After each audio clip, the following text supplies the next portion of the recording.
Praise the lord. ఎడారిలో సెలయేరులు. January 15వ తారీఖు. ఆ రాత్రే యెహోవా అతనికి అనగా ఇస్సాకుకు ప్రత్యక్షమాయెను. ఆదికాండము 26వ అధ్యాయం 24వ వచనం. ఆ రాత్రే దేవుడు ప్రత్యక్షమయ్యాడంట.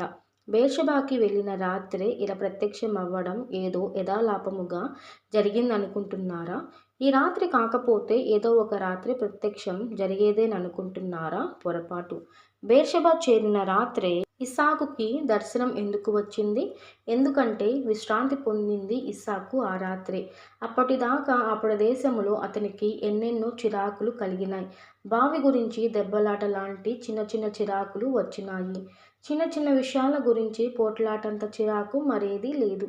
ముఖ్యముగా ఇలాంటివి ఒకదాని వెంట ఒకటి పోగవుతూ ఉంటే అది మరీ చిరాకు. ఇస్సాకుకి ఇది అనుభవంలోనికి వచ్చింది. పోట్లాట తీరకపోయినా ఇక ఆ ప్రదేశంలో ఉండడానికి మనసొప్పదు. అక్కడి నుండి వెళ్ళిపోవాలని నిర్ణయించుకున్నాడు. స్థలం మార్పు అవసరమనిపించింది అతనికి. తనకి తలనొప్పి కలిగించిన కజ్జాలు తలెత్తిన చోట నుండి దూరముగా వెళ్ళిపోయి తన గుడారాన్ని వేసుకున్నాడు. ఆ రాత్రే దర్శనం వచ్చింది. మనసు ఏమీ అల్లకల్లోలాలు లేకుండా ఉన్నప్పుడే దేవుడు మాట్లాడుతాడు. మనసంతా చిరాకు చిరాకుగా ఉంటే ఆయన స్వరం వినబడదు. ఆత్మలో నిశ్శబ్దం కావాలంటుంది దేవుని స్వరం. ఆత్మ నలుమూలల నెమ్మది పరుచుకున్న తర్వాతనే దేవుని సన్నిధి ఇస్సాకు చెవులకు సోకింది. నిశ్చలమైన ఆకాశమే నక్షత్రాలు కనిపించే ఆకాశం. ఊరక నిలుచుండి చూడు. ఈ మాటలనెప్పుడైనా నీ హృదయం ధ్యానించిందా? ఆందోళన చెందియున్న వేళ నీ ప్రార్థనలకు వచ్చే జవాబు కూడా నీకు వినిపించదు. ప్రార్థన చేసిన తరువాత చాలా కాలానికి జవాబు వచ్చినట్లు నీకెప్పుడు అనిపించలేదా? బాధతో నువ్వు పెట్టిన పులికేకకి కలిగిన భూకంపంలో ఉరుములతో రాసుకున్న అగ్నిలో నీకు జవాబు రాలేదు.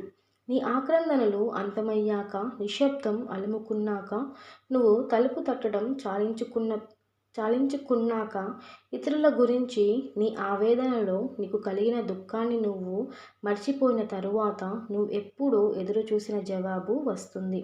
ఓ హృదయమా, నువ్వు కోరుకున్నది నీకు దక్కాలంటే ముందు ప్రశాంతముగా విశ్రమించాలి.